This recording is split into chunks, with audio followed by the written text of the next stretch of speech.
Hello, EKN Nation. Welcome to 2021 and our first podcast here on the EKN Radio Network. My name is Rob Howden, joined by David Cole for what will be episode 14 overall of our EKN OutLap. It is January the 5th, 2021, just a couple days away from firing things up with the SuperKarts USA Winter Series. That is, of course, the preview we will be giving you today here on this podcast. And those of you who may not be up to speed on the EKN OutLap, kind of pairs off. It's the bookend of our debrief race report podcast that we do after every one of our EKN Trackside live events. We kind of get in there early, give you this podcast to get things underway, the EKN OutLap. It's the preview of the upcoming event. And as I said, the SuperKarts USA Winter Series opener down at Homestead, the event that we'll be discussing today. This edition of the OutLap being presented by Leading Edge Motorsports. Leading Edge Motorsports is the industry answer to winning in karting. At the helm is industry veteran Greg Bell, who has orchestrated the success of countless drivers dating back to the mid-1990s. Leading Edge Motorsports is the West Coast importer and factory team for IP Karting, which manufactures the ultra-competitive Praga and Formula K chassis brands. Leading Edge has partnered with ANSA Motorsports in 2021 to support drivers on the Florida Winter Tour and the SKUSA Winter Series. Leading Edge will be trackside at the Challenge of the Americas on the West Coast. Contact Leading Edge Motorsports today to book your spot under their tent by visiting leadingedgemotorsports.com, where you'll also find more info.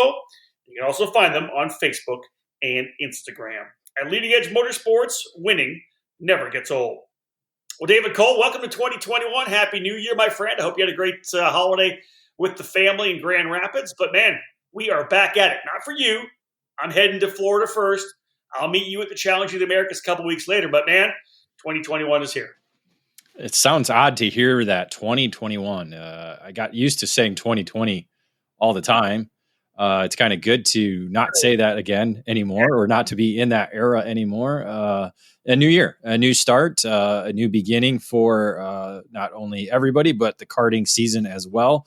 And as you said, we kind of got ready or started already with people down in Florida for the WK Daytona Kart Week, but this is the first official event of the calendar year. So, you get the pleasure of being warm in the next coming weeks, and eventually I'll get to see some sun by the end of the month as well too. Yeah, very true. Very true. Interesting, of course, to get this new season kicked off with the SuperKarts USA Winter Series, David. You think about how long it's been since we've had a major SuperKarts USA event. You got to go back to August for their SuperKarts USA Pro Tour. Now, they had a couple of other, I think, other Pro Kart Challenge events before the end of the season, but no Super Nationals last year. So it's been a while since we've been trackside in the SKUSA race. Yeah, essentially they've had 6 major events, if you count both Winter Series events. Obviously, all 3 events of the Pro Tour, and of course, the Super Nationals every year until 2020 came around. But yeah, so this has been a long stretch, a quiet stretch for SuperKarts USA. Obviously with the cancellation of Super Nationals in Las Vegas in November. But 2021 is a new year, turning the page over and moving forward. And again, it seems like nothing's really changed when you kind of look at what this event's going to be like compared to what last year's event was pre-COVID. Yeah, I'm looking forward to getting down there. Again, those of you tuning into this particular show, whether you're listening live on the EKN Radio Network, as we do with all of our original content, the first opportunity to listen is on the EKN Radio Network. You can download the app to your mobile device if you've not already done that. Then we turn it into podcast form quite quickly to get it around to preview up this weekend. Good for people that may be traveling into the event on Thursday night. Always awesome to listen to the podcast on your flight in or your drive down. January 8th, 9th, and 10th, this coming Friday, Saturday, and Sunday. Again, we'll be at AMR Homestead Miami Motorplex, presented by MG Tires, down in Homestead, Florida, a track that I have had a chance to race on for many years. I've been around quite a while. We'll talk about that a little bit later on when we get into the event notes. This is round 1 and 2 of what is a 4-round championship program, a couple of double-header weekends for SKUSA leading into, of course, their Winter Nationals, the opening round of the Pro Tour in March. 4th season, David, for this championship began back in 2018. Yeah, that year was, I believe, a 3-event program that traveled to different facilities. I think this is the third straight year that they've gone strictly Homestead, if I recall correctly. Obviously, going one direction one weekend, and then next month going in the other direction that next time. So essentially, Homestead's been the home for the SKUSA Winter Series program, and it's kind of been a good home. You get, obviously this year is a little different.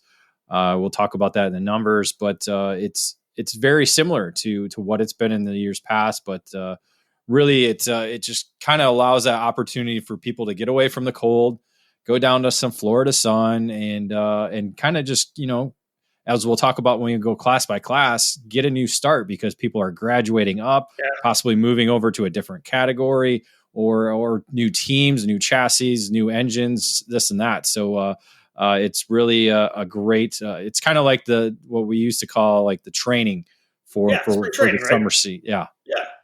It's not spring, but it's essentially not spring. No, it's not spring training. Well, because everything is kind of shifted, because essentially spring training was in the spring when, March, April-ish. But now that's all shifted to now January, February, and now really our off season is only in December rather than January, February. It's interesting when you look back in the history books of Superkarts USA. It was SKUSA that actually got things rolling with the Winter Tour. That was, I think, back in 1999. I think was the very first ever Winter Tour, and that was with Don Janowski and Jim Murley, and that was a bunch of different tracks: Opelika, Hialeah. A number of different facilities that ran the Winter Tour back then. It was a SKUSA series for a number of years. Bill Wright then came in and took it over as a SKUSA region. That eventually became the Florida Winter Tour under Bill's program with Bill Wright and Bill and Carla. And, of course, that moving over really into what is now the Rock Cup program, which holds on to the Florida Winter Tour name. But again, about 23 or 24 years since Superkarts USA first came to Florida to kind of start this weekend, a couple of weeks in the sunshine, to get away from what then was a Midwest-based series. So all those drivers came down to get out of the cold, as David had mentioned. 0.7 of a mile, the track at Homestead, although it's been around, David, for a long time. I think I raced there in 2000, my very first year running a shifter. It was either 2000 or 2001. Might have been 2001. So it's been around at least 20 years. And it's interesting, Dave, because it's a track. It's a permanent racetrack. But it's a permanent racetrack that was built on a parking lot, right? So it's in and around what is a parking lot. I mean, essentially, they can still utilize it as a parking lot, but now it's become a full-time karting facility. Yeah, I was trying to get a hold of Tony Schroeder to find out the exact year that they opened, because the main facility there opened in 1996, and he wasn't able to get back to me. But yeah, I mean, I got to assume that they've been racing there at least since the late 90s, early 2000s. Well, like I said, you know what? I'll have to go through a couple issues of Shifter Car Illustrated to see if maybe it has the actual launch date. But like I said, we were there, I know, in the early 2000s for sure, getting things underway when they first started racing there. And I love the racetrack, even though it's flat. There's no elevation changes. I absolutely love this track, and a lot of 90-degree corners. It's got the hairpins, but it's always a track that I really like to race on. And a lot of people will say the same thing. Now, David, you mentioned the fact that the track's been around since right around 99, 2000, 2001. But the Vantage Karting Group actually bought the facility in June of 2017. They worked very closely, of course, with Homestead Miami Speedway. But that's kind of brought everybody from Kart Sport North America, Eric Jones, that crew down to be able to run the place. They spruced it up kind of nicely, and it really has become really kind of the anchor racetrack in Southern Florida. Yeah, you add in the rental car track that they constructed next to it, and as we said, it's nearly open 24-hour or 365 days out of the year. So yeah, it's become a full-fledged karting facility for sure. They haven't really had to do much to it. They've added some, obviously some garage spaces here and there, and some other amenities to the facility. But it's become the backbone for what is karting in the Miami area for sure. Yeah, no doubt. Here's your schedule. starting actually tomorrow. It's Tuesday when we're recording this. Wednesday and Thursday are unofficial practice run by the track itself. Official practice beginning on Friday with 6 rounds for each category, 7 minutes apiece. Saturday and Sunday, obviously back-to-back race days, part of the four event series. Warm-up, qualifying, a pre-final, and then the finals as well. So 12-lap pre-finals, 11 for the cadet categories, 22-lap finals, and then 20 for the cadets. Same thing on Sunday, and of course, we'll be live on the EKN Radio Network for essentially happy hour on Friday. We'll use that to dial in things with the audio system. We'll kind of call the final run through the practice sessions. And then, of course, we're live from qualifying all the way through to the final checkered flag on both Saturday and Sunday. You can get that on ekartingnews.com/live. There's your schedule for the opening round of the SuperKarts USA Winter Series. Off to our first break in the action. A quick pit stop. When we get back, David and I will go through the numbers. We'll tell you what kind of entry numbers we've got. Always get some walk-up, but we'll give you the entry numbers. We'll go class by class. We'll talk a little bit about how the numbers may have been affected based on how things have evolved from the 2020 edition. Stay with us, folks. More to come here on the EKN Radio Network. In karting, it's important to be supported by the right people. With over 40 years of experience in the sport, Trinity Karting Group has everything you need to make your program successful. We do it all, and we do it right. Trackside support and arrive and drive programs at many of karting's biggest East Coast events, full product sales and service, and professional coaching from our experienced staff.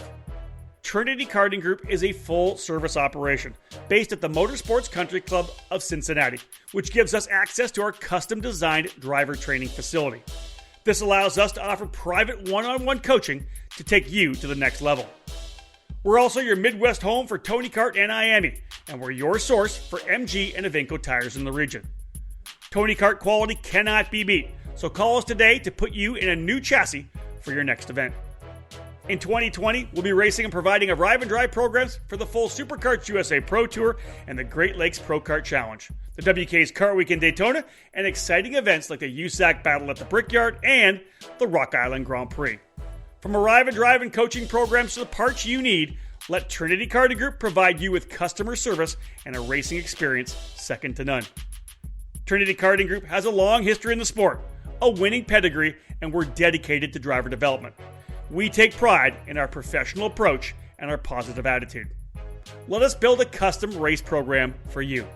Give us a call at 513-421-4463 or check us out online at trinitykartinggroup.com.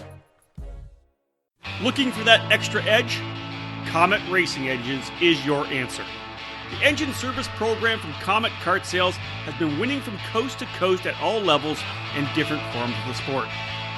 Lead engine builders Mark Harrison and Gary Lawson have decades of karting experience, providing racers the power to reach the top step of the podium. Comet Racing Engines continually perform track and dyno tests to provide their customers with the cutting edge in engine performance. Comet specializes in Yamaha KT100, IAME Swift, IAME X30, IAME Leopard, and Rock engines. Trackside and customer support are the cornerstones of the Comet Racing Engines business, ensuring each and every customer receives personal attention and the help they need to achieve the best results. Engine rentals are available at all the events that Comet attends in 2018, including WKA, SKUSA, USPKS, and the Route 66 Sprint Series. Contact the Comet team today at cometkartsales.com or by calling 317-462-3413. If you're looking to step up your engine program, send it to Comet Racing Engines. Welcome back to episode 14 of the EKN OutLap, our preview podcast that really kind of pairs with our debrief along with our EKN Trackside live coverage. We'll be, of course, at Homestead this particular weekend for the SuperKarts USA Winter Series opener. Leading Edge Motorsports, the sponsor of this broadcast. David, let's get things rolling right now with our By the Numbers segment. Last year, 2020, 240 entries overall. A little bit under 200 right now, pre-entry here on Tuesday before we get to the event, 194 total entries. Yeah, when you consider, when you look at the major impact, I think, is the 29 entries from last year that were part of the Margay Night categories that were there with senior and masters. It kind of puts this year's event in line with what it was last year when you take away those numbers away from the overall total, and you kind of look at it class by class. Yes, there are some classes that are down, but there's others that are up, and so that's kind of where you kind of get the mixture of kind of an average entry total for the event compared to last year, and I believe the year before that is typically around this number, and it's very similar to what we saw at the Pro Tour as well too. So around that 200 entry mark for these core categories that have been part of Superkarts USA, and obviously we'll talk more about the shifter categories, but now they're kind of condensed down into just two divisions. We have the Pro Shifter and Master Shifter. So we don't have G1, G2, Pro 2, Pro. Where we had 4 different categories all on the same track at the same time, just 2 different categories this year. So that kind of helps with the condensing in terms of kind of the average per class. That helps that certainly. But when you look at it, there's graduation. There's kids that are moving up from micro to mini, or mini to junior, or drivers moving from KA over to X30. So a lot of changing, and I think the strong point right now is the 28 that we see in Micro Swift that are going to be entered for this weekend. Yeah, we'll look at some highlights, and we'll look at some of the trends here as well. One of the things, obviously, as David mentioned, was the fact that the Margay Ignite categories weren't there or will not be there this year. They came down last year and were a welcomed addition. I loved having the Ignite guys there, and they put on a tremendous show as well, and a good opportunity for those Margay Ignite drivers to come south. They actually went to Daytona this year, did a couple of different deals. They ran on the sprint track and they ran on the road course as well. Again, let's talk about the elephant in the room as well, and that's the fact that COVID's still a bit of an issue in Florida, a bit of an issue all over the world. Bit, not really the best word. It's still a significant issue in terms of travel. So no international drivers here. Normally we get a good handful or a dozen or so international drivers, not part of the action here in 2021. David mentioned Micro Swift go up from 19 to 28 drivers in Micro. And I'll tell you, David, you'll agree, any series wants to have a lot of the drivers in Micro and Mini, because those are the drivers you're going to have for the next 10 years potentially, right? If not, 7 to 10 years. 28 in Micro. Then we see a bit of a drop in Mini, X30 Junior and X30 Senior. 6 down in Mini, 25 in the Mini category.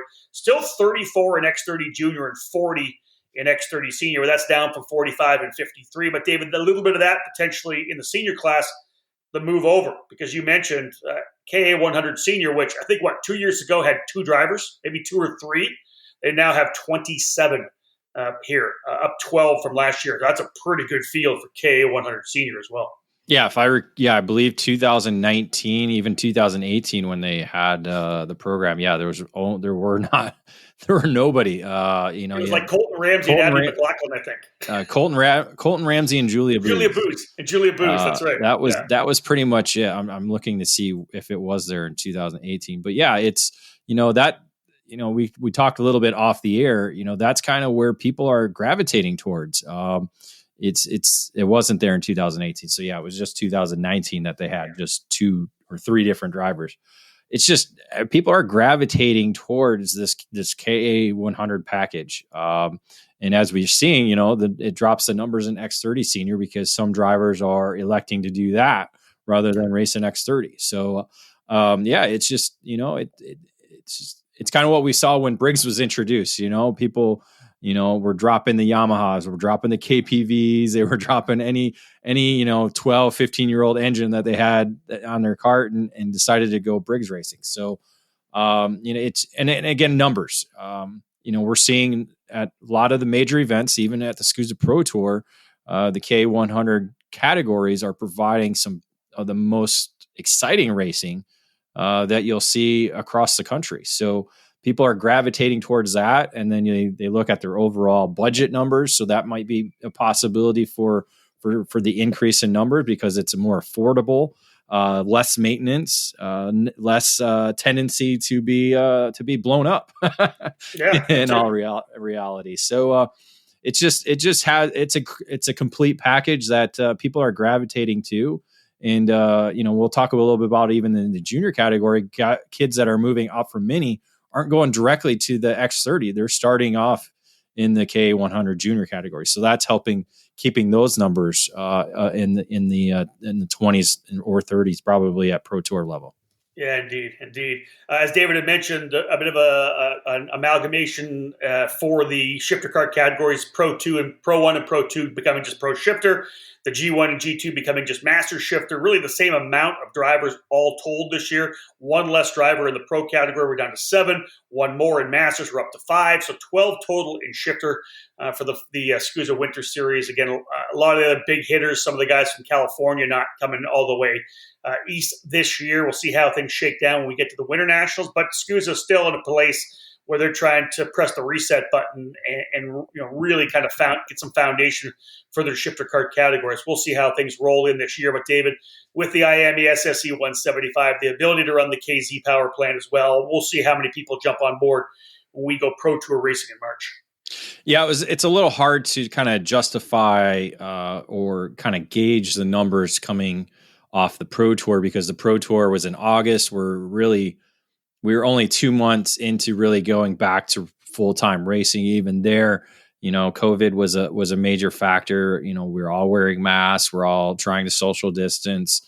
So obviously it's still going to take a little time to see where that ends up. And I think, like you said, the Winter Nationals will really be where we kind of pinpoint the progression or degression of the shifter categories in SuperKarts USA.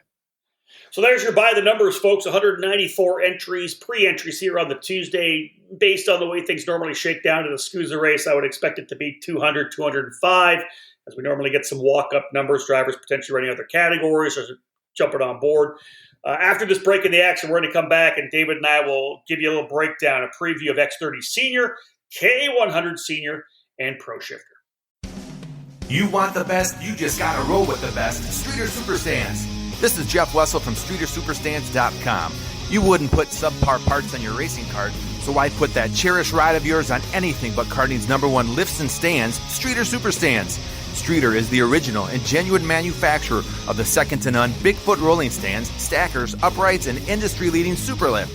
We also manufacture and sell the largest and always growing roster of trailer and shop accessories like tire, engine, and jug racks, cabinets, spray can trays, bead breakers, and tons more to outfit any size trailer, team, and budget. Streeter Superstands has over 30 continuous years of experience. We're kart racers just like you and know that the Streeter name represents the absolute best in stands, lifts, and accessories for karting enthusiasts worldwide. Durability, affordability, unmatched quality, and customer service, that's what sets us apart from the rest. Check us out now at StreeterSuperstands.com. Roll with the best, StreeterSuperstands.com. Leading Edge Motorsports is the industry answer to winning in karting. At the helm is industry veteran Greg Bell, who has orchestrated the success of many drivers dating back to the mid-1990s. Most recently, Leading Edge Motorsports and Greg Bell helped guide Danny Formel to victory at both the Rock the Rio and the SuperKarts USA Super Nationals 23. Based in Lodi, California, Leading Edge Motorsports is the Western importer for IP karting, which includes the Praga and Formula K chassis brands. Leading Edge Motorsports is already looking forward to the 2021 season, which begins with the Challenge of the Americas, the premier winter series on the West Coast under the Rock Cup USA banner. Leading Edge Motorsports is also eyeing the Florida Winter Tour and several other programs.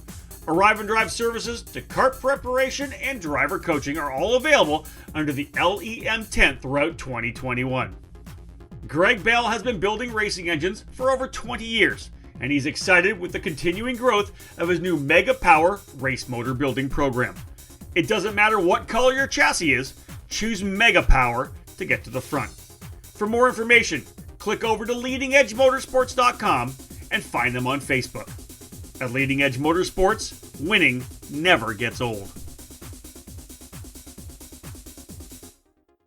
So the SuperKarts USA program getting fired back up here this coming weekend. This is the EKN OutLap preview podcast. Rob Howden alongside David Cole.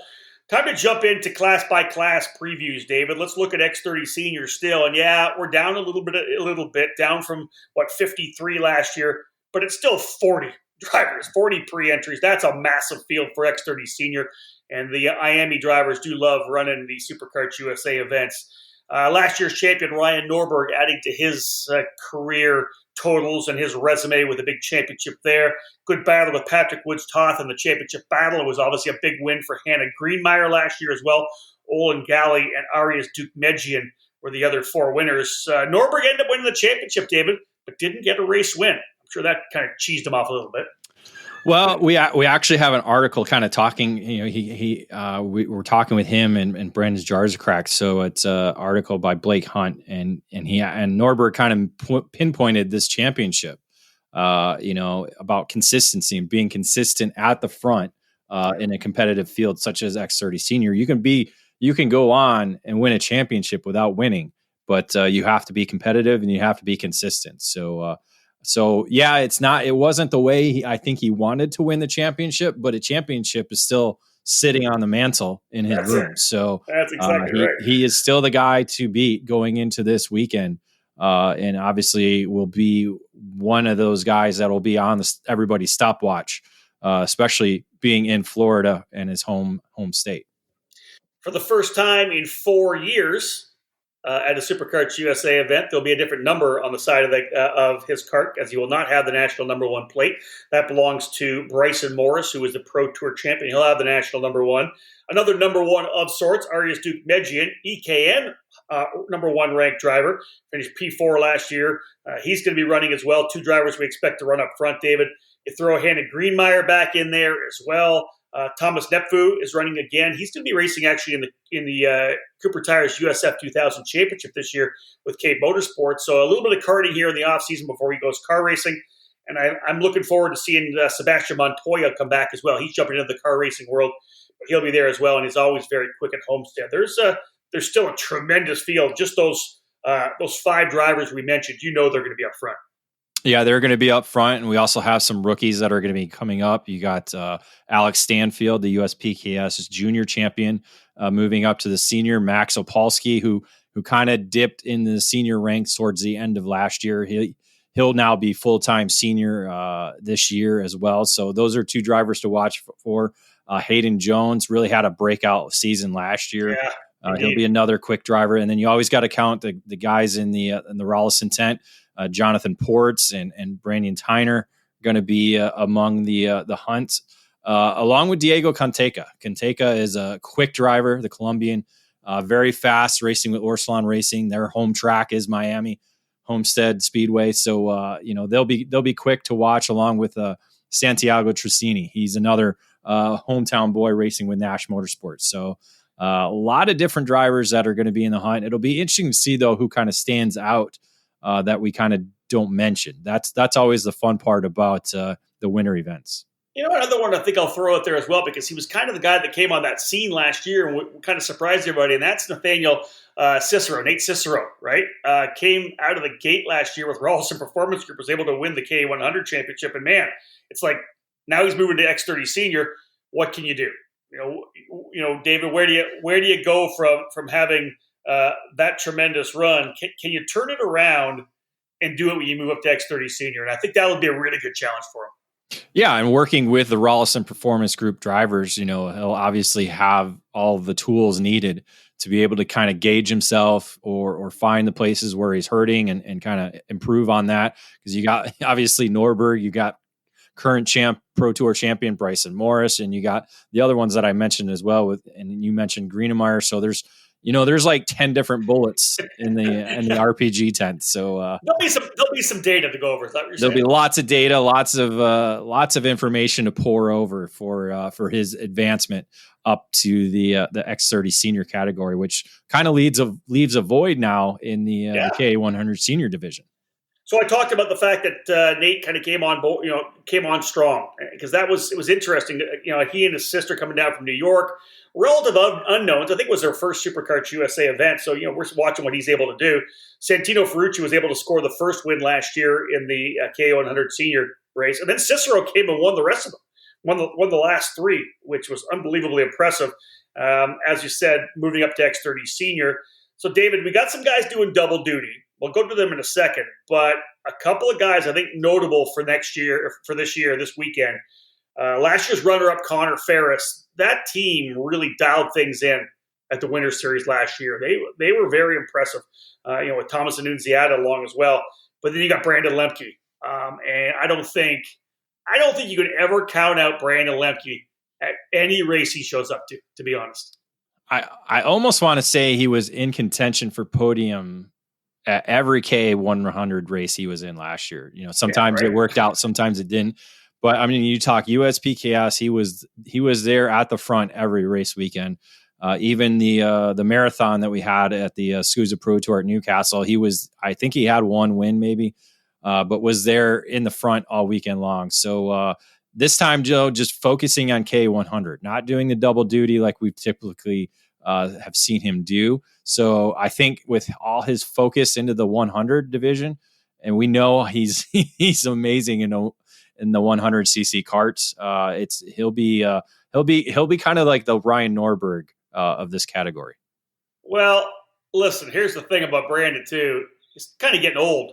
Probably can't run those double duty weekends. No, I think it's Dad. I think Dad can't handle wrenching on two different carts. I think it's Bill. What year was Lemke the junior champion? SKUSA junior champion. What year was that? Do you remember? 16 or 15. It's only, like I said, it's only been 5 or 6 years. Like, how old is he now? Anyways, is he 21? Yeah, 22. Well, it's got to be that. That's got to be 15, 5 years. Yeah, so he's got to be about 20, I think. 21 years old. Yeah, almost over the hill. Wow, I don't think you tell. You're right. Don't tell Norberg that. I think Norberg's got him by a few years. Yeah, well, yeah, that's true. I know. I'm just playing with Brandon for sure. It's. I think it's Bill. We got to harass Bill. I think it's all Bill's fault. All right, we'll go after Bill. That's good. Yeah, 2015 Pro Tour champion. Yeah, there you go. In Tag Junior. There you go. And it was a photo finish on the line. I remember that. Double duty. Arias Dukmedjian, Hannah Greenmeyer, Thomas Nunziata, Luke Lang, and Nick Ramirez all doing double duty on the weekend. That's a lot of racing at that particular track, which is decently tough on the body. I will say that, because to be fast, David, you got to pound the curves at a lot of these places. And I think that's the one negative about this racetrack is the physicality of the racetrack. You look at it and you think, oh, it's not hard. But as you said, there's a lot of curbs that you need to hit and hit hard. And I think if I recall, drivers in the second weekend were pulling out because they had two, rib injuries and this and that. That'll be something to watch with Bryson Morris coming off, rib injuries in August that he's still been healing from. So we'll have to kind of keep an eye on him and see what if he's 100% or if something's going to happen to him to where he's going to have to kind of step out. But yeah, that the racetrack is certainly physical, and doing the double duty. These are young guys, especially Thomas Annunziata. He's moving up now to the senior ranks, going to pull off the double duty. So we'll see how I'm sure they'll handle it fine. They're young. I think exactly right. They're flexible. 27 pre-entries in the K100 senior category as we head to Homestead this weekend. Let's move to the pro shifter category. 7 pre-entries on the docket. Last year's champion Billy Musgrave and Pro Tour champion Chente Salas will not be making the trek out from California. A bunch of different winners last year. Kyle Wick was able to get a couple of wins, and Musgrave a couple of victories in the Pro 1 class. Salas, Alan Isambard, Baylor, Griffin, 3 of the winners of Salas bookended the championship with wins in round 1 and round number 4. That kind of changed things around, David, because Alan Isambard and Baylor Griffin, the only 2 returning front runners to the program, but there are some serious rookies that are coming in, which are it's odd all around in terms of how old they are, but we can talk a bit about that, I guess. Yeah, well, I think the oldest is David Greco. I think the Canadian. I think he's the oldest rookie to come into the series. I think he's raced shifters a number of years, but I don't recall him racing shifters at Supercarts USA. So I don't know either. Yeah, so he'll be coming down to with PSL Karting on to compete in the pro shifter. Annie Rule, I believe, is now into her maybe 3rd year. I think she dabbled in 2019 in shifter carts and ran a full year last year. Yeah, that makes sense to me. Yeah. So she's got some seasons under her belt now. So we'll see how that progresses for her. But really, the focus point will be Brent Cruz, the young world road tax champion, IAME international final champion, USPKS champion as well too, is making the move to shifter carts. Obviously, as you know, when Shifter Kart USA started, or Superkarts USA started, was Shifter Kart USA, and it was focused mainly around shifter carts. So you had novice shifters for, I believe, 8 to 12. You had junior shifters from 12 to 15. And then 15 and above for pros, semi-pros, and the old guys as well too. Right now in this current era that we are in, we don't have any shifter categories except for senior and masters. So there's a little bit of junior racers that we still have in some regionals. California Pro Kart Challenge still has a junior shifter kart category, but nowhere else really across the country do we have that. And so this move is very interesting, very probably controversial. For me, it is. When you look at it, as Brent Cruz, who is currently 12 years old, is going to be racing a category that you have to be 15 years old to compete in. Yeah, and he's 13 in March, so he'll turn 13 this year. It's when you talk about the talent of the driver, that's not part of the equation. No, right? that's not. No, it's more of a safety and just overall aspect of the sport. Safety for sure for number one. I was trying to figure out, well, you figure a shifter cart weighs about 200 pounds. Well, your driver has to weigh probably 180 pounds to make weight. So if he's, I'm going to say $120. Probably, because my son's about 140 and he's got him on height and weight. So I'm going to just say 20 pounds there. So you're looking at adding 80 pounds. Annie Rule is a good example too, because she's tiny as well. Yeah. You're adding 80 pounds, but she's at least age of, she has the age. So it's all she can do to race shifter carts. And that's a tough deal, right? So I get it. It's the bottom line is that Brent Cruz is running. I believe he's with Leading Edge Motorsports with Greg Bell. And listen, I'm not worried at all about what he's going to be able to do on the racetrack. As you said, it's only potentially the weight issue, but Andy has the same weight issue as well. It's always back and forth on that. It's an interesting development for sure. We'll watch it. But it's also the principle of it too. I think there's age requirements for a reason. Yeah, and that's it too. We have requirements for a reason. So now he's going to be racing against drivers double his age, and he's going to be on a racetrack with drivers 4 times his age. When you look at a driver like Ken Schilling or somebody like that in the Masters class, because they're all on track at the same time. Yeah. And so on an insurance wise, I don't know. Obviously they're signing off on it. It's just I don't know. I very much like to stick to what we've always done when we do this age group. I think obviously when you're looking at the younger drivers, when we did split the micro division away from say mini, I thought that was a great move because it made sense. There's a big difference between a 7-year-old and a 12-year-old.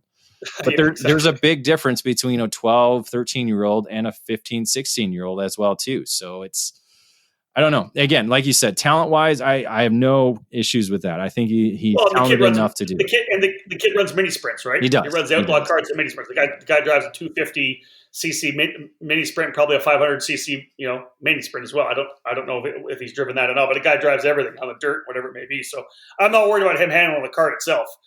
Again, it is what it is. It's SKUSA's program. We're going to go with it. I'm going to go down to the race. I'm going to call it. Brent Cruz is probably going to be in the fight for the race win. So it is what it is, I guess. That's probably the only way we can approach that, right? Yeah, I guess that, yeah. I mean, that's essentially what it is. That's all we can do. All right, we'll go to a break in the action. We're going to hit 4 more of the categories, preview you the entry numbers, who we expect is going to be quick. We'll obviously talk about who was the champion last year, et cetera, et cetera. X30 Junior, K100 Junior, X30 Master, and Master Shifter will be on the docket when we come back after this break.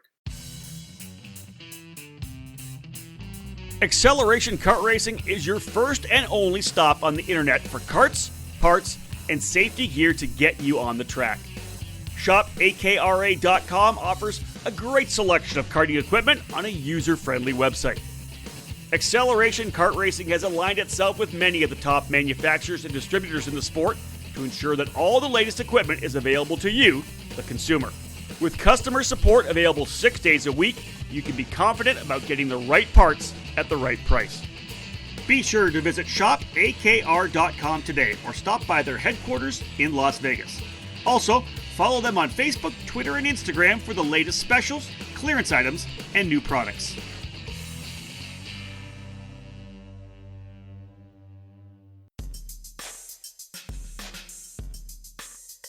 All over the karting world, everyone knows OTK is the gold standard for quality and performance. In the US, OTK USA is the source for all things OTK. From the legendary Tony Kart brand to the race-winning Cosmic and Esprit chassis, and the new for 2020 in the US, the Red Speed and the EOS, OTK quality is second to none. All 5 brands are winning races and championships across the country in national programs like the Rock Cup Florida Winter Tour and the Challenge of the Americas, the SKUSA Pro Tour and the SKUSA Winter Series, and the Pro Kart Challenge, and the United States Pro Kart Series and the WK Manufacturers Cup. And OTK products are also front and center on the podium of club and regional races from coast to coast. To learn more about a specific product line or to find the OTK USA dealer near you, whether it's Tony Kart, Cosmic, Esprit, Red Speed, or EOS, visit www.otkusa.com. Specific chassis territories are still available, so kart shops interested in adding a winning component to their product lineups can contact OTK directly. Welcome back to the EKN Radio Network, our 14th episode of the EKN OutLap. And David, the first podcast of 2021. I think we did 83 or 84 podcasts in total last year. I think we were trying to get to 100, but it just didn't happen. Yeah, you flaked out on us. So well, I also had to hit the road for 5 months. Well, does that count? Does that count the face-to-face, or does that count just strictly podcasts? Because I think that's just strictly podcasts. Well, see, if you add in the face-to-face, we got 30 in there, so we had over 100. That's true. We knocked out the content. There's no doubt about that. All right, we are talking about the SuperKarts USA Winter Series opener at Homestead this coming weekend, January 8th, 9th, and 10th. Running in the clockwise direction around that 0.7 of a mile, 11-turn circuit. It's a great racetrack for sure. I love it. It's going to be fun.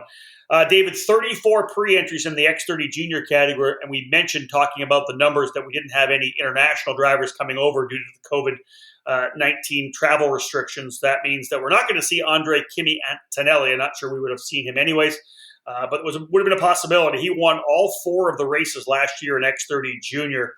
But some of the notable drivers I think we're going to see here this weekend, it's going to be, David, it's, for a lot of these drivers, it's that second year in junior. They learned a bit, second, maybe even third for some, but that second year in junior, more relaxed, more confident. Noah Baker, Paul Bocuse, Jeremy Fletcher, Jack Jeffers, Jorge Ortiz. Those are 5 of the drivers I think that will definitely be ones to watch here this coming weekend. Yeah, if I recall, all 5 of those are entering their 3rd year in the junior ranks. So yeah, there you go. Right? They're the more experienced drivers when you kind of look at the field overall.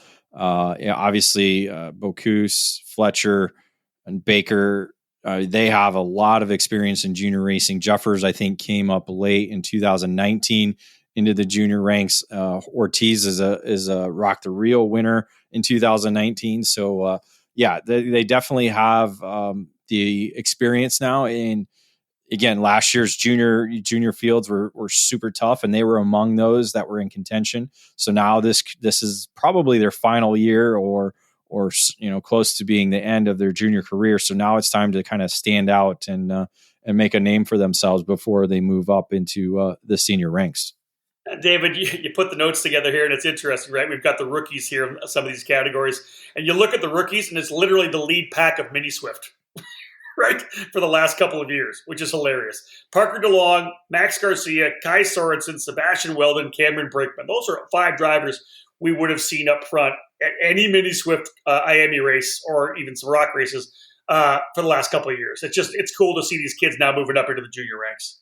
Well, ironically, we didn't see Kai Sorensen last year. I believe he was over in Europe all year long. So this is a welcome home event for him. Back into the USA after racing with Tony Kart for the first half of the year, I believe, and then moving over to Parolin. So racing back here aboard the Parolin. We'll see if the former SKUSA champion has a good showing in his junior debut, but you have SKUSA champion Max Garcia, SKUSA champion Parker DeLong, Winter Series champion Sebastian Weldon. So, and then you add a Cameron Brinkman, who's always been up front in the mini ranks. So all these guys moving up into X30 Junior will be certainly making it an interesting event. And David, you know what really dials things in here as well in X30 Junior, because you mentioned the drivers we talked about that were notables were kind of like that third-year driver. You've got the ones we just talked about who are going to be first-year drivers. It's those second-year drivers that are now not rookies anymore that I think are going to be super strong. We'll definitely be watching them. And, of course, we'll keep an eye on the driver that won the Mazda Motorsports Scholarship Shootout as well, Alexander Berg, coming down again to run in the X30 Junior category. Alex, of course, winning that opportunity to run in the Mazda Club Racing Factory Driver Program. I'm sure he's excited to get back behind the wheel of his kart, but lots of racing for Alexander this year in 2021. Yeah, so you have both Alex Berg and Bryson Morris, the two winners in Homestead. That might be a good photo op, Rob, if you can keep that in your mind. I'll make that work. But yeah, I didn't see him in the entry list. We got it this morning and I breezed through it, and I always skip over those first few names. I don't know why I missed him, but it happens.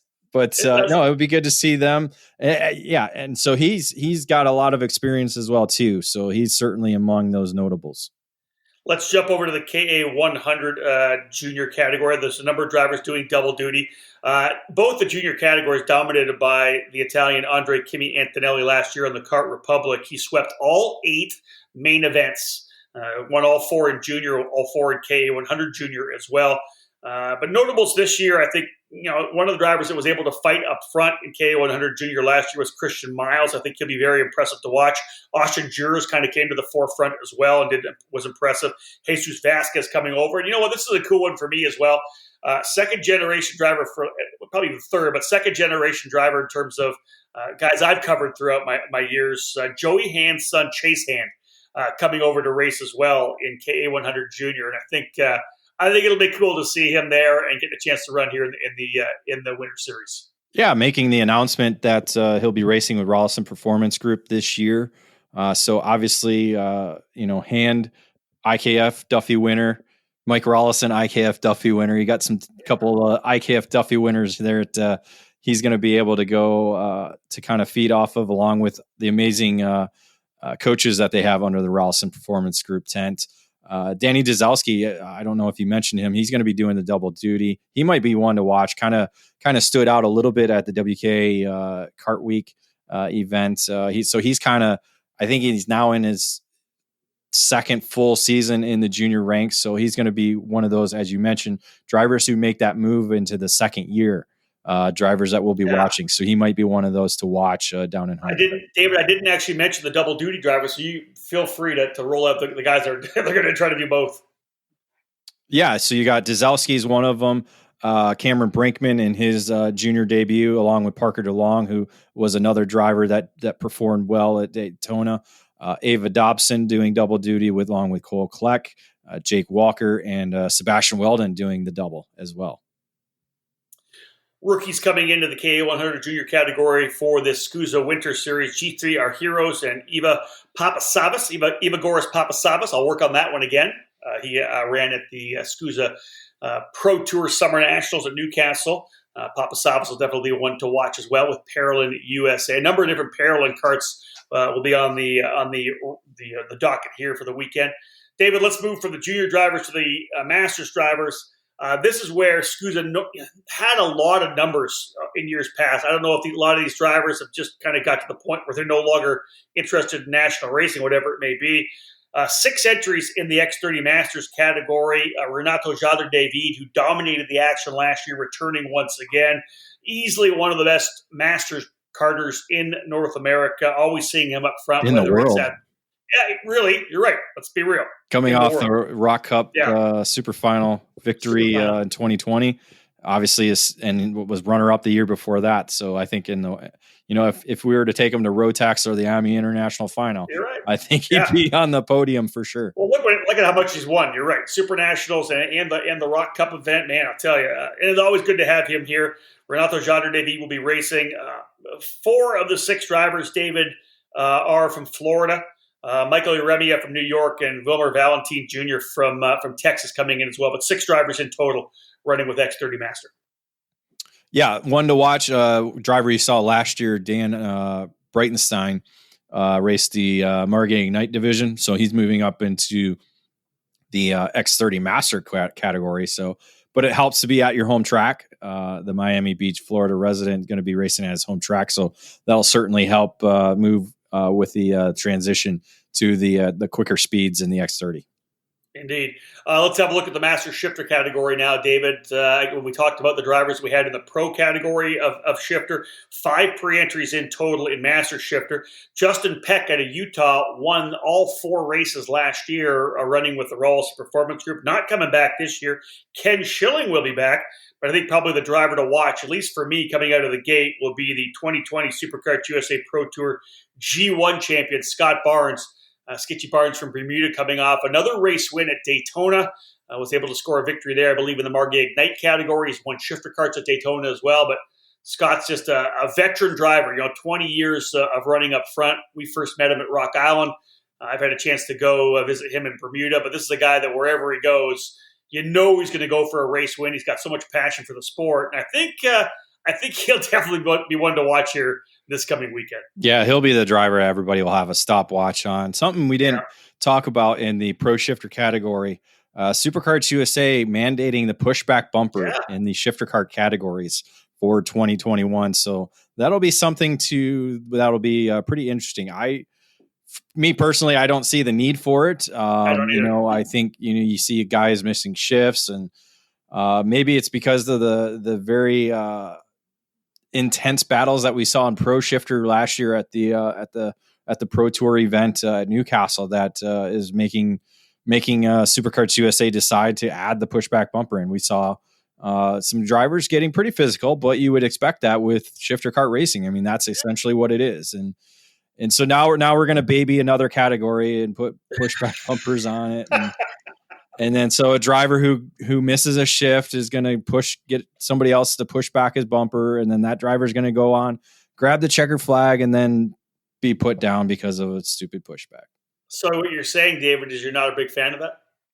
In the shifter kart categories, no, I'm not. And really X30 senior as well, too.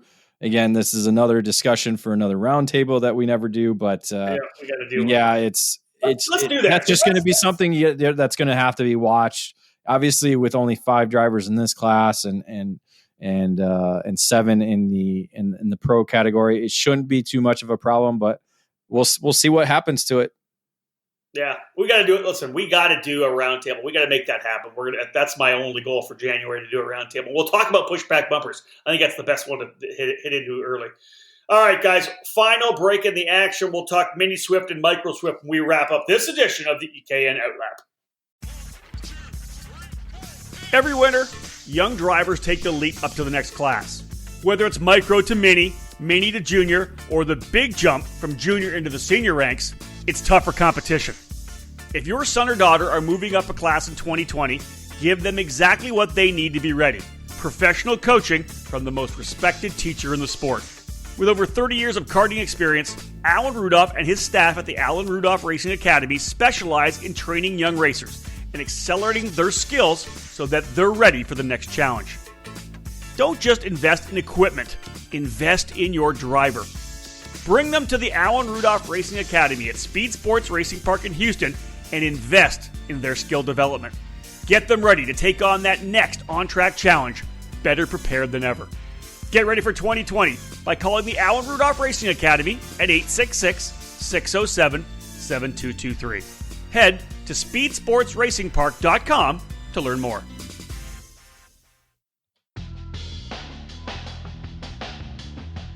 There's a new hot button name in American safety equipment, Stilo USA. Every product with Stilo is focused on safety, comfort, and function. Stilo USA is happy to provide you with the proper safety apparel to keep you protected on the track and their karting lineup is second to none. The ST5 KRT karting helmet is available for $599. Manufactured using a lightweight and extremely strong composite material, the KRT provides an excellent fit and comfort level due to its dual density interior foam lining, and it's equipped with a symmetrical visor that offers excellent vision and an effortless central visor locking system.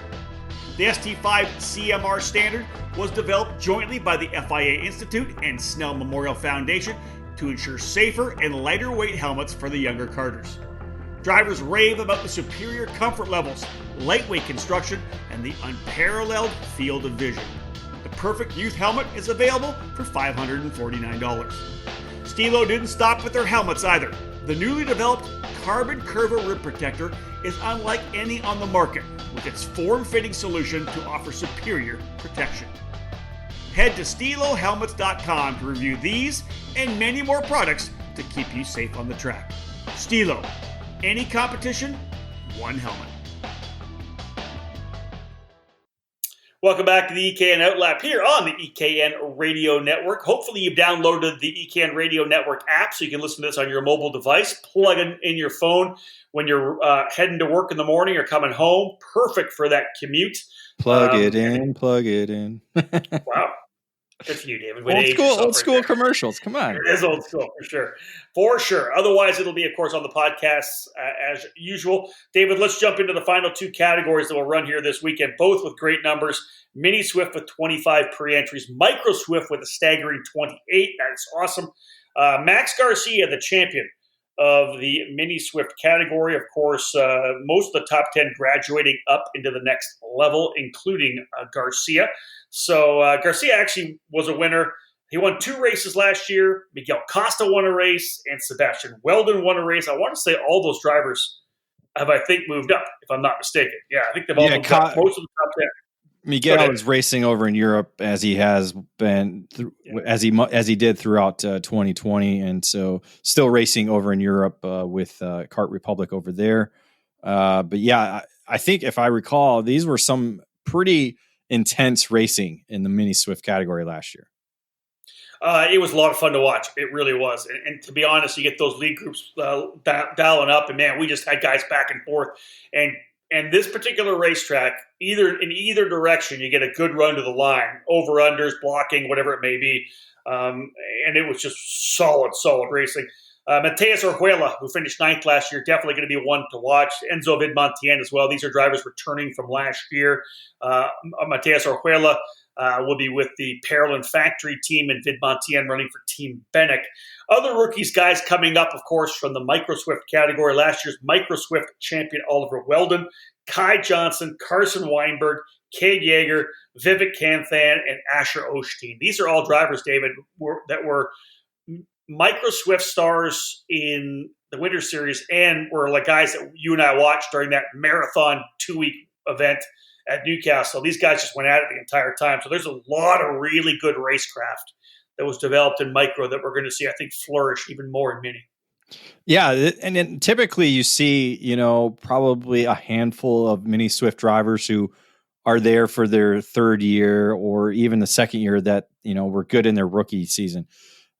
This field, it looks like we might have some rookies that are going to be on the podium when I kind of look at it, because we don't see a lot of veteran cadet drivers that are going to be in this field. There's a lot of unknowns when you kind of look at the field, straight on.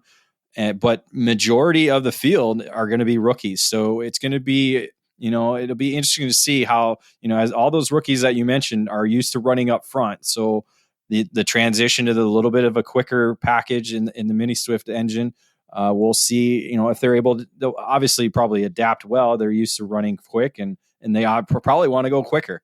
That's it, right? We might even see a sweep of rookies on the podium. You never know what's going to happen.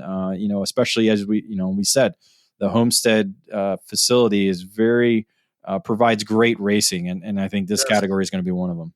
Yeah. 100%. Let's wrap things up with, again, one of the categories we're impressed with, 28 pre-entries, an increase of 9 entries from last year from Micro Swift. Champion Oliver Weldon, as we said, has already moved on. We'll be running in the Mini Swift category. He was a winner of 3 of the races last year. Kai Johnson getting the other victory in that championship battle. Both those drivers have moved to Mini. And so that brings some impressive drivers up to the forefront. I think obviously one to watch primarily out of the gate because he had such a good December. That's Isaac Malkiet, third generation driver who has been very impressive, working his way up to the front here. This will be his final year in the Micro Swift category, and I think Isaac will be most definitely one of the drivers to watch. Max Christia made his debut last year as well and has turned things up a bit. Keelan Harvick, of course, the son of NASCAR superstar Kevin Harvick, has been running a ton of events, and this will be a great one for him to get down here for this race. Ashton Woon, one to watch as well, and of course Tristan Murphy. We watched him quite a bit last year as well, Dave. Yeah, you got a little East Coast versus West Coast there with Woon and Murphy from the West Coast coming over. But as you said, Malka, I think it started in September that he's just been dominant. He won at the U.S. Rotax Grand Nationals and won pretty much everywhere he went from that point on. And as you said, was pretty dominant at the WK Manufacturers Cup Series event in Daytona. So hoping to keep that momentum in Florida with a run at the SKUSA Winter Series here this weekend. Yeah, looking forward to see what the young guys will do. And again, as I said at the very top of the show here, for SKUSA to have 28 drivers in their Micro Swift class, that really, really, really bodes well for the Pro Tour and what kind of fields we're going to see when we get to NOLA Motorsports Park in March for the opening round of the Pro Tour, the Winter Nationals. And Dave, will cross our fingers that we were able to get that event in last year. You were there. That's when everything happened with the COVID-19 situation, shut everything down after Friday. And sadly for us, that weekend's going to be a double duty weekend again. You're going to be in Sonoma for the Challenge of the Americas finale. I'll be at NOLA for the SuperKarts USA Pro Tour Winter Nationals. An unfortunate conflict there between those two races. But again, we look forward to getting to both of those events. But Dave, that wraps things up. Our first OutLap of the year, episode 14 in the OutLap, our first podcast of the year, as we try to get ourselves to 100 here in 2021. But the bottom line is this: 2020 is behind us. There's still stuff to deal with in 2021, but we're going back racing this weekend. Yeah, that's the main thing. Keep moving forward. I think that's always kind of been the sentiment once this happened. And as you said, new year, new season, lots of interesting things that are going to unfold as we move forward and we begin going back to racing. I know it's been a long time for me. It's been a long time for you as well, I believe. How long has it been? Yeah. Since 2.5 months, 3 months. Yeah. Yeah. I think this is the longest run aside from the initial COVID that we haven't tasted tire rubber or smelt the fuel. Well, at least during the COVID shutdown, I was able to announce those iRacing events, which I had a blast on. I haven't announced the race since the end of October when we were at St. Petersburg with the Road to Indy. So I am dying to get back to a kart race. Just let me smell some two-stroke exhaust, please. Let me hear the wheels squeaking. Let me get back on the mic. Please, let me do this again. Yeah, really the Friday happy hours to break in your voice because you're going to need it. Because again, as we said, we haven't announced, we haven't done as many podcasts as we wanted to, but you don't have hockey that you can scream at right now. So that's true. Yeah.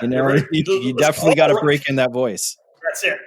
Let's see if I can make it to Sunday afternoon when we get down there. But hey, bottom line is we are ready to get the season underway. We thank you guys for tuning into this EKN OutLap. Very excited to get the 2021 season underway with the opening rounds of the SuperKarts USA Winter Series. Of course, 2 rounds at Homestead in January, 2 rounds at Homestead in February to cap it off, all kind of dialing things in, the unofficial spring training, if you will, before we head to the Winter Nationals in March at NOLA Motorsports Park. On behalf of David Cole, folks, my name's Rob Howden.